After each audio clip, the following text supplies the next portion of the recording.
the big challenge in this is, okay, daylight. You can see everything. How do you make the enemy, scary? And really, the way to do that is the enemy is scary if the enemy keeps on winning.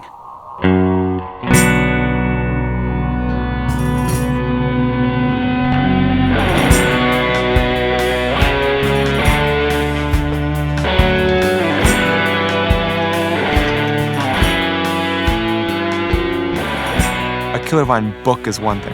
When you pick up a book, it's like a willing suspension of disbelief, and you're taken along for the ride.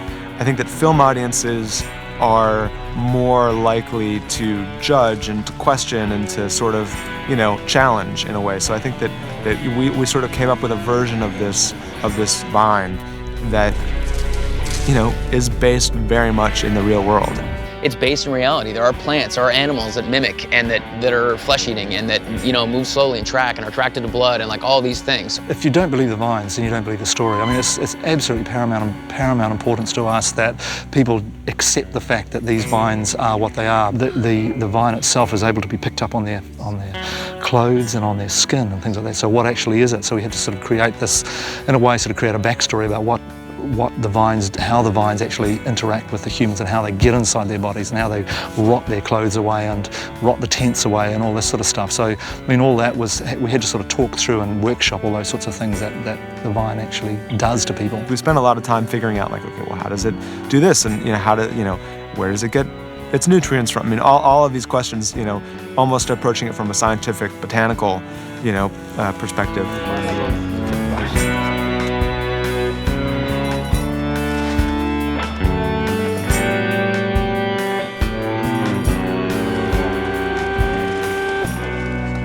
It was always really a matter of creating these practical vines. A proportion of them, when we get closer to camera, are our handmade ones. So we have a workshop of about 12 people who hand make every single leaf and hand paint and hand flock and hand cast and assemble every single vine leaf that we see close up.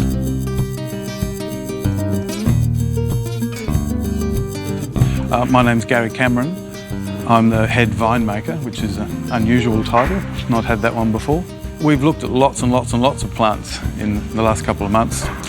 We've ended up very much using the pumpkin vine. This is what we call the mature tendril, this section here, which has all the stems coming off it. Each stem will either have a leaf or a flower and a new tendril growing off it, which is very important in this production because it's always growing. It ends up actually like growing onto their arms and growing into their cuts and their legs and growing into their mouths, into their nostrils and things like that. So the end tendrils themselves, we had to focus in on the design of those things and how they actually physically worked. The whole point with this, it was not supposed to look like a mean plant. You were not worried about it. It was like a pumpkin vine. And when they first are introduced to the vine, they just climb into it and tear it apart.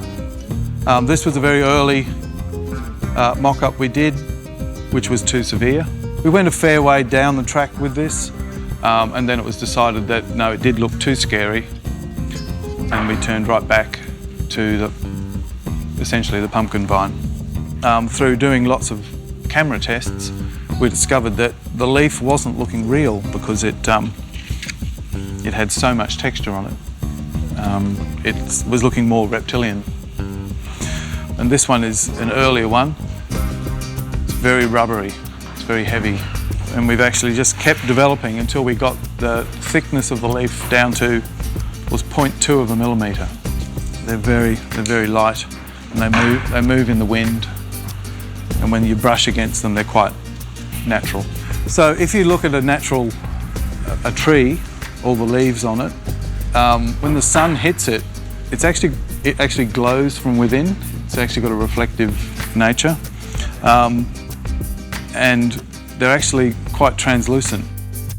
CGI does play a little bit of a role in these vines, you know, particularly when they're animated and they're actually doing things. We'll be adding a lot of things based on the way the actors perform, and then you get that magic moment, you know, where just the slightest little startle, or if we're going to put somebody in a cave and they want to be hit, you know, attacked a little bit or grabbed by a vine, we'll try to surprise them a little bit. You know, we'll poke them with a stick, so to speak, so that they can actually show a tad more surprise than they normally would.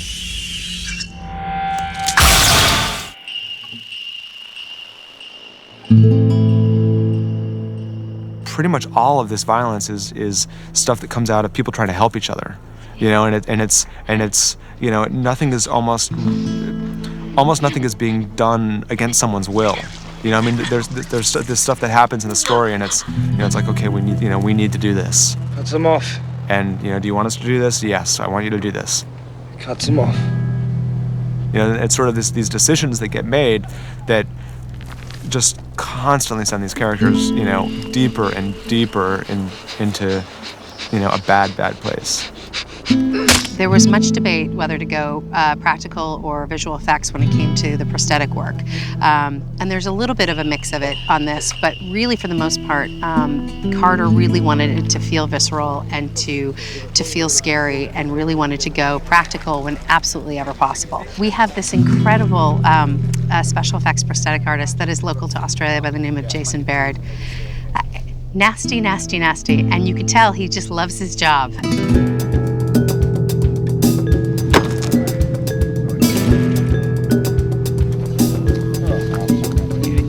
We went and got, you know, real lumps of raw meat and just, you know, watched how they moved and sagged and hit the ground.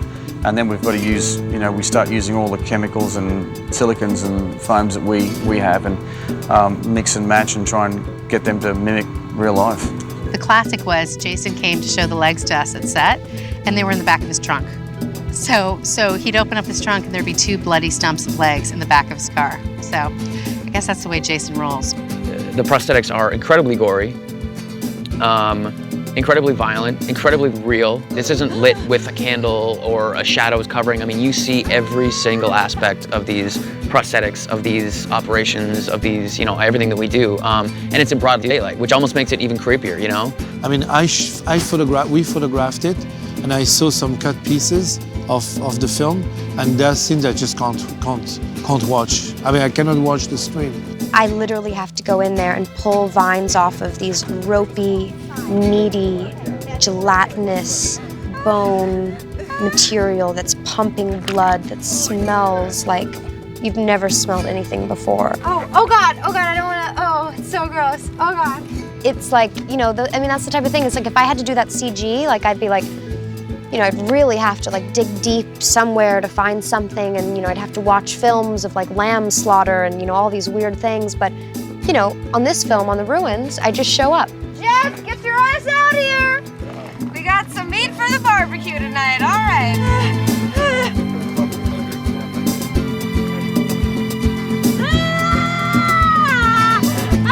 Stacy, the vines get inside her through various cuts, and she eventually, you know, loses her mind and has to, you know, they start cutting the bits and pieces out of her. So we had puppet legs for her left leg, which Jeff goes in and cuts out the vine out of her leg.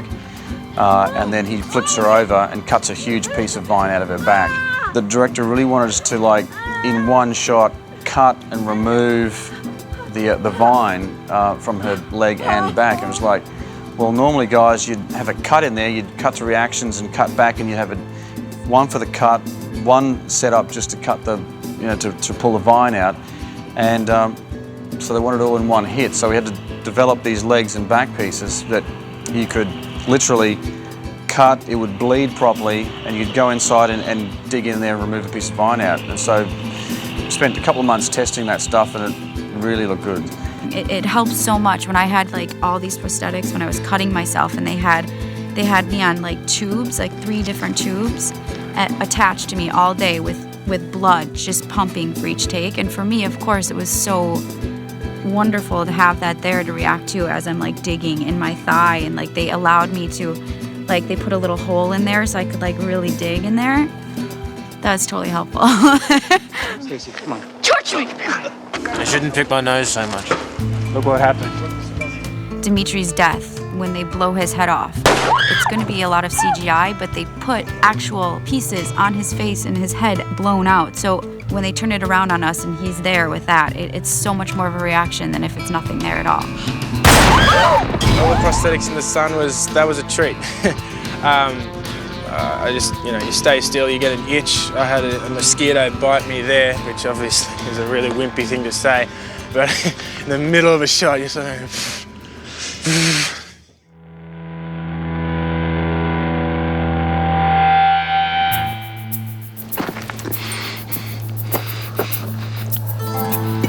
I still remember reading the amputation scene and being like, this is something that I've never seen and is and it's just harsh and gross and it stuck with me. People love it. People love the amputation scene.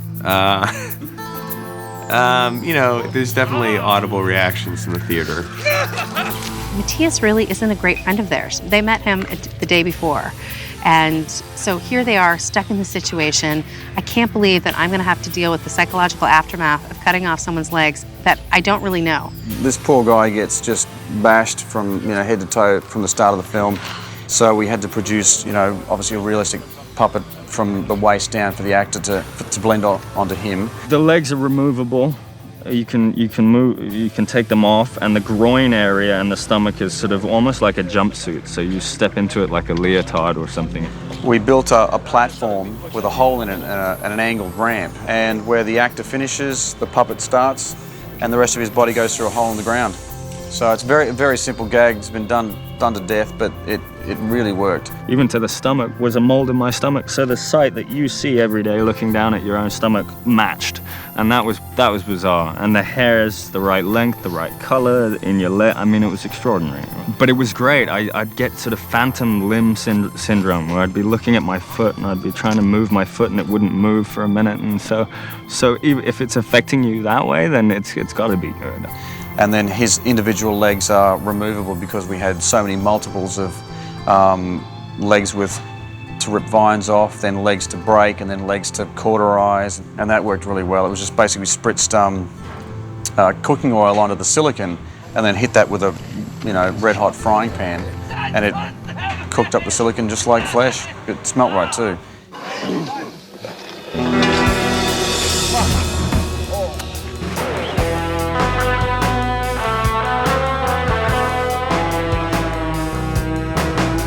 So these legs here are the cauterized stumps after Jeff comes in and burns all the flesh after he's broken his legs. This is what the actor had attached to him. These legs were the initial reveal legs. These are rigged to bleed, so they've got blood lines coming through in and around the bones. We punched hairs on all of the legs, so they've got individual hairs punched throughout. We had a team of people punching away madly for a couple of weeks, because I think we had in total about 10 sets of legs for this effect. These legs are very heavy. It's like, and the silicone's very much oiled down. It's about oiled down at 150% or 120%. So they literally weigh as much as a real leg. It actually has that real heavy feel about it when they get thrown and dropped. The meat is very, very squashy. The dirtier and filthier and bloody they got, they just looked better and better. So it didn't matter how much filth we put on the legs, they just kept getting better looking. And you can watch from the beginning of the take to the end of the take, just a close-up of the legs smashing, the sawing, the cauterizing of the wound, and it all looks real. I mean, these guys did an amazing job, and it's just so, it just feels real. You don't need to hide anything, you don't need to cover anything, it just is, it's happening. I mean, as a director, what I hope to do with this film is to make a film that physically affects people. And if it makes you sink in your seat and squirm, great. If it makes you, look away and cringe or puke in the floor, great. You know, I mean, as long as it's a film that people react to physically. There's very few types of films where you can really, sort of get that sort of physical response from people. Stacey, give me that. Okay.